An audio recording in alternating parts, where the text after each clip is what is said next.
welcome those of you that have joined us from the media, and certainly those that are with us from Coach Rowe's family. I feel fortunate to have had the opportunity to spend time with and develop a relationship with Dee over the past 5 years. UConn Nation is grieving the loss of an icon. As a coach, mentor, and most importantly, a friend to so many, Dee has touched many of us in so many ways. I feel totally inadequate to be able to fully express what Dee meant to the University of Connecticut, but Dee will be forever woven into the fabric and a part of who we are and what we stand for. Over the course of a lifetime, we are all blessed to come into contact with people that leave an indelible imprint on your life. Coach Rowe will forever impact my life, and I can only hope to continue to lead this athletics department at UConn in a way that would make him proud. Rest in peace, Coach.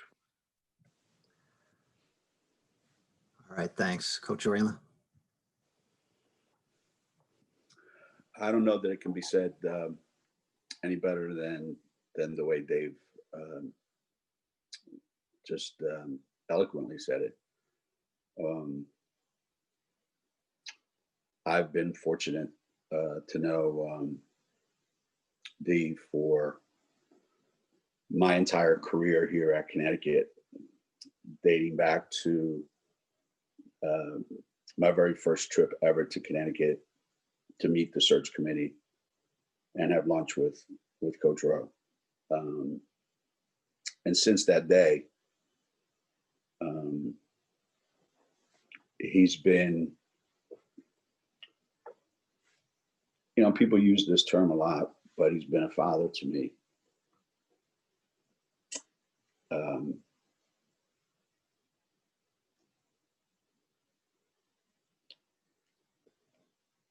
And I can only imagine what his players, the coaches that coach with him, that had much more interaction with him than I did, and much more personal interaction with him on a daily basis during their formative years. I can only imagine what the impact that he must have had on them. And it's just such a cruel twist of fate that these should pass during these times, because I really don't think Renshaw Field would be big enough to host an event for Dee, because people would be arriving from around the world, not just Connecticut or New England or the United States. And basketball was just one part of the impact that Dee had. Admittedly, a large part, but he was so much more than just a basketball coach. More than anything I can think of, the people in my program over the years that have played here and coached here considered him their personal cheerleader, as I'm sure every other student athlete that's ever played at Connecticut, every other coach that's coached at the University of Connecticut, considered their personal cheerleader. They could go home at night knowing that no matter what else was happening in the world, how their team was doing, anything could be going on, they always knew that Dee was there for them. It's a wonder that he had enough emotion left over for Ginny and his children, because he gave so much to the people here at UConn. But obviously he did. And his family is an extension of Dee. And I know that they must be incredibly proud of their dad.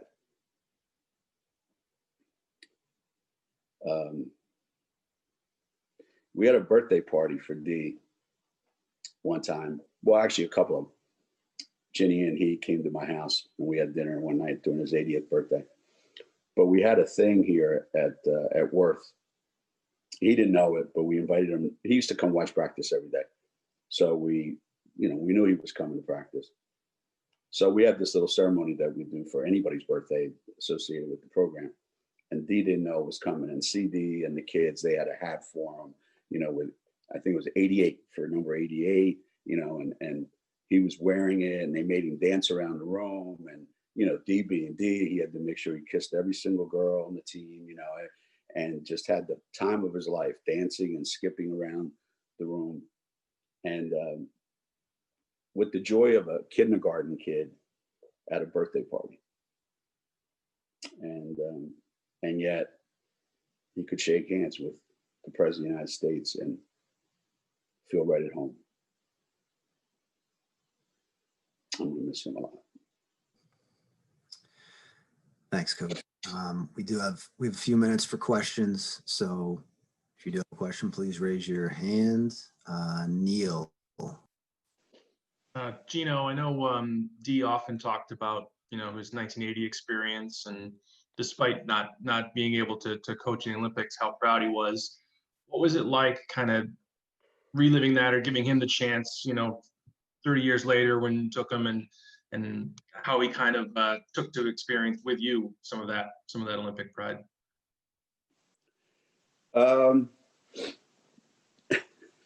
Anybody who knows Dee, Dee he was the greatest storyteller of all time. And as he got older, you knew the stories better than he did, because you knew exactly what was coming out. It was just part of the experience of being with Dee. And one of the great stories he loved to tell was his time with Dave Gavitt as the assistant Olympic coach. And again, another cruel twist of fate that, his time, that, small town guy, like he'll tell you all the time, Worcester Academy, UConn, not Kentucky, not North Carolina, not Duke, now UCLA, UConn. And he's the assistant Olympic coach. And he's telling stories about all the guys on the team and the other coaches, and how excited he was to be going to the Olympics. A kid from Worcester, a kid from UConn. And there have been other Olympians at UConn, don't get me wrong. And we certainly know who they are, but he didn't get a chance to go. And I don't know that he ever said anything to anybody about, I want to go, or I wish I could go, and certainly, it wasn't anything that he mentioned other than, what a great experience he had. So when I was named the Olympic coach, that's one of the first things I thought of. I said, I hope he's still around when the actual Olympics come, because he didn't get a chance to do it in 1980, but he's going to do it in 2012. And just like everything else, he was shaking hands. And by the time that the 2 weeks was over, he knew everybody over there. He knew everybody in the USA basketball community. They all knew him, and it was like he was part of the travel party, not just a guest. He was part of the travel party for USA basketball. And it really was because I had my son there. So I felt, and I had my mom there. So, we had Dee there. So whenever Dee's around, there's no way we were going to lose. Okay, anybody else have any questions? Dom, go ahead. Yeah, Geno, I was wondering if you have any specific memory of anything that Dee said to you when you had that lunch in 1985. Anything that he said that maybe convinced you that UConn was the place you wanted to be? Well, it's funny, Dom. I was trying to convince him that they needed to hire me. So I said, look, I'm a basketball coach. You're a basketball coach. You know what this is like, when you were trying to get the UConn job, and, blah, blah, blah. And you were coming out of Worcester and la, da, da, da, da. And, so it was more like, he wasn't trying to convince me to come to UConn. I was trying to convince him to make sure that he told the people on the selection committee that I was the guy they needed to hire. But the great thing about Dee, he didn't have to say a lot. I learned from Dee just by watching how he carried himself, just the way he was. You know, he reminded you of a old time movie star. You know, he always had the pocket square, you know, and always dressed impeccably. And he carried himself around like an old movie star from the 30s and 40s. And I thought to myself, man, if I can coach long enough and grow up to be like him, you know, I'll be like the greatest. I'll be the happiest guy in the world. And really, I remember going home and telling my wife Kathy, I said, "You're not going to believe these people that I met on this interview." And she's like, "Yeah, well, tell me about it." So I went in, but I couldn't stop talking about Dee. I said, "You're not going to believe this." I couldn't stop talking about Dee. And when I knew that I was going to interview at UConn, I called some people that knew him when he coached at UConn. And one of them was Jim Lynam, who was coach at Fairfield. And I called Jim and I said, "Coach, if you still stay in touch with Dee," he goes, "Oh, no problem." Like everybody felt like they could pick up the phone and call Dee. So I tried to pull out all the stops to get them to take me. But he was, and basically what he did do though was say, "This is a great opportunity." And you've heard him talk a million times, Don, right? UConn is, you know, it could be the shining light of New England. You could do something here that, you know, no one else could ever do. And I'm sure he gave the same speech to Jim when they hired Coach Calhoun. You know, like, this is the place where you want to create something special because it can be done here.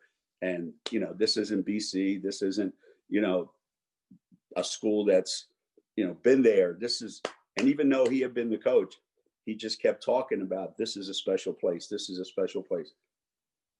And I thought, man, it didn't look so special when I walked around campus, but he convinced you it was.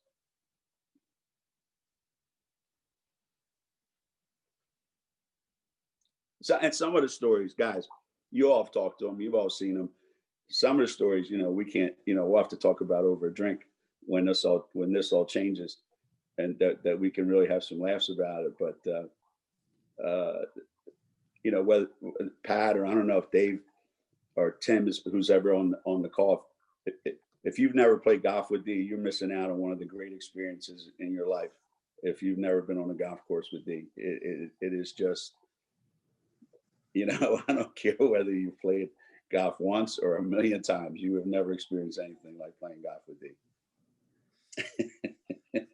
Worth every penny. Worth every minute. Worth every minute. We got a few minutes left. Gavin and Wayne. Gavin, go ahead.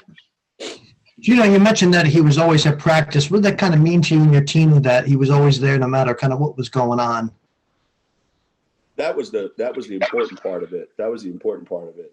That he didn't come around after wins, you know. He was there all the time. And he didn't come around because he wanted you to, you know, to make a big deal about it. He came because he genuinely liked being at practice. He missed the game. And he enjoyed the company of the players and the other coaches.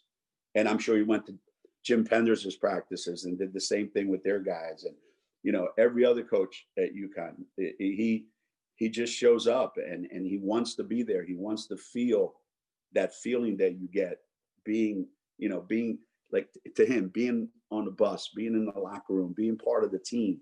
He wanted to be part of the team. And it was great because he was part of, you know, 24 teams here at the time. So it wasn't, he was only on one team.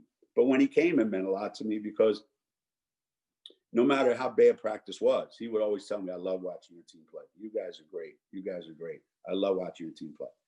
And I said, "Yeah, well, you know, anytime you want to take my place," I said, I'd be happy to give it to you. I just know how much he missed the coaching part of it, how much he missed the camaraderie of it. And, you know, he never stopped trying to get me two things. 2-3 zone. All right, you got to play a 2-3 zone, and here's how you got to play it. Here's the slides. and you got to run the stack offense. You know, I showed it to Kuzi, and Kuzi, he ran it at BC and they won. Okay, so me and, you know, Kuz, you know, I've known Kuz for 100 years. You know, we grew up, and two things: we needed to play 2-3 zone, and we needed to run the stack offense. I never got around to the stack offense, but we won a game one time by going 2-3 zone late in the game. I never heard the end of it. I never heard the end of it. And then he almost made me wish that we played in Holly Armory, because he would tell you about at Worcester Academy, they had to play 1-3-1 zone. He goes, we play 1-3-1 zone because we could extend it out there, and there was, you know, the track over the top, so you couldn't shoot from the corner. So we funneled the ball to the corner, and the visiting team would come there, and the guy would look up, and he hit the track, and he goes, it was the best defense ever. He goes, you ought to play 1-3-1 sometime if you ever play in a small gym. He goes. Quick housekeeping. I hear that this Zoom is going to be the same Zoom for Coach Hurley's media availability. So anybody sticking around for that can just stay on. Wayne, go ahead. Well, Geno covered some of what I was going to ask, but David Benedict, could you just expand upon what Geno talked about? That Dee wasn't just a basketball guy. Of course, he loved baseball, but he went to almost all the UConn sports. You could see him in the stands at all the sports, not just basketball. Yeah, Dee was, you know, the epitome of an ambassador for the program, and obviously I didn't get to experience Dee and in so many roles that he's played over the course of his career at UConn. But by the time I arrived at UConn, he was an ambassador, and you know, it was clear from the very beginning when I got there how important Dee was to the entire community at UConn. And he was going through a health issue when I arrived in March of 2016, and it was a few weeks after I arrived that I actually got a chance to meet Dee in person. And the first time that that happened was actually at a practice, I think, as the women's basketball team was preparing for the NCAA tournament. And I noticed that the team after practice all went over, lined up, and went through a procession of giving somebody a kiss on the cheek. And eventually, as they all cleared out, I saw that it was Dee Rowe, and that's the first time that I had the opportunity to go meet him. But look, he's a one of a kind individual. There'll never be another ambassador for the University of Connecticut like Dee Rowe. There just won't be. He used to scare the hell out of the girls on the team because, you know, in the last 10, 15 years, however long it was, those of you who know, every week, Dee did a couple things. One, he spoke at somebody's funeral. That was one. I wish he could speak at his own. It would be hilarious. So you had Dee spoke at somebody's funeral, went to some communion breakfast or something to raise money for somebody. Okay. Spoke at some dinner, some night for a friend. Doesn't matter who, you know, who. And then he also did this. He got something removed from his face. Okay. So he would just walk in and, you know, he'd have this big bandage like this or something covering here, something sideways. And he looked like he just got in a knife fight with somebody. And he would just walk in, not like trying to hide it, not a pretentious bone in his body, no ego. He would just walk in and the girls would go, man, what happened to Coach Rowe? I said, no, he just goes once a week. I just think he likes people like, you know, get him a facial or something, fix him up. But it was unbelievable that most people would not even go out in public. You know, they would try to, you know, figure out a way to not be seen in that light. You know what they say about, you know what, you're not cool because you have the right jewelry or the right clothes or drive the right car. You know what cool is? Cool is a state of being. Cool is a state of being. It's something that surrounds you. And Dee was really cool. He really, really was. He would wear pants that looked like they were 4 sizes too big. And those corduroys that he's probably had since he coached at Worcester Academy. One time I turned around and I said, hey, I asked one of the players, I don't know, it was Gabby playing defense. I said, hey, Gabby, could you go look around? I said, I think somebody stole Coach Rowe's ass. I said, look at those pants. They're like falling down. You had to hold them up with like his arms or something. And he didn't care. He could give two rips. He just had fun, man. He was one cool guy. That's what I'm going to remember about the most. He was one cool guy. And just imagine if he still drank and smoked, man. Oh, God bless him. All right. Thank you.